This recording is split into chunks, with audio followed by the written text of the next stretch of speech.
Hello, my name is Kindson the Genius, and permit me to use just 5 minutes of your time to explain to you how to become a programmer. Actually, I'm going to take you through 3 steps it takes to become a good programmer. There are many things that getting a programming degree like computer science or computer engineering from the university makes them a programmer. I could tell you that is not really true. My first degree was computer engineering. My second degree, my postgraduate degree, was computer science. But most of my programming knowledge came from elsewhere.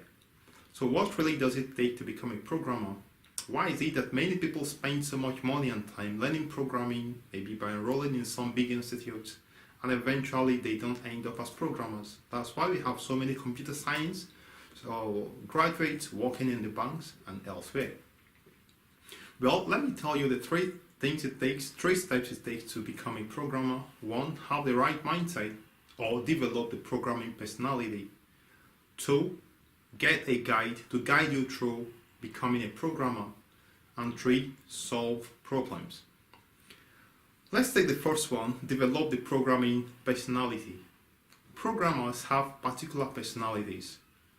As I wrote in my blog, programmers are problem solvers. What it means is that you should be able to analyze matters and come to see the solution of issues you encounter.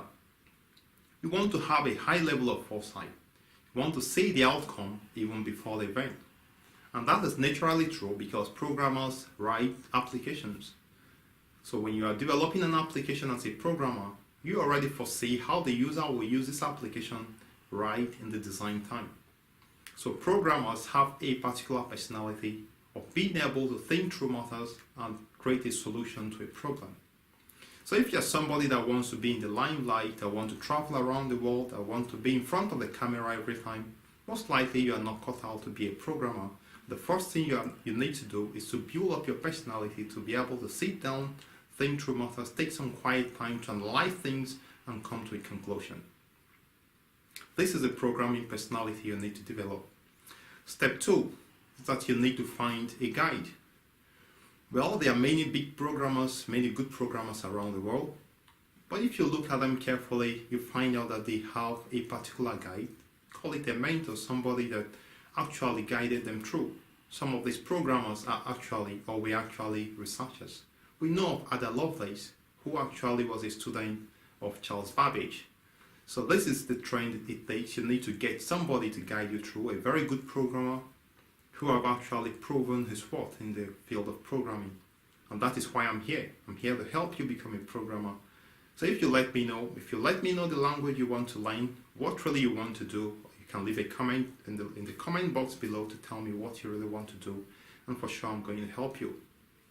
Step 3, solve problems.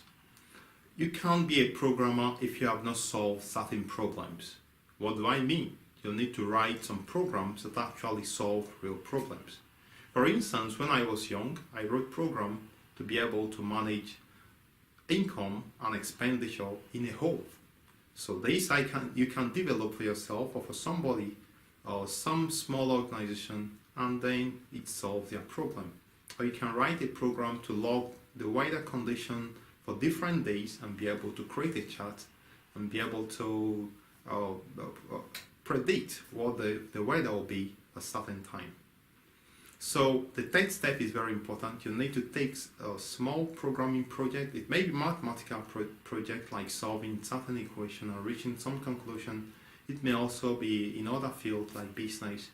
But the key thing is you need to write programs to solve real problems, not theoretical problems. So let's just recap. The first step, you need to develop the programming personality. Second step, you need to find a guide to guide you through the process. And the third step, you need to actually solve problems. So what next? If you need my assistance or you want me to give you some guide, click on subscribe button below, subscribe to my channel, leave a comment below, let me know what you want to learn, and I'll be right there to help you.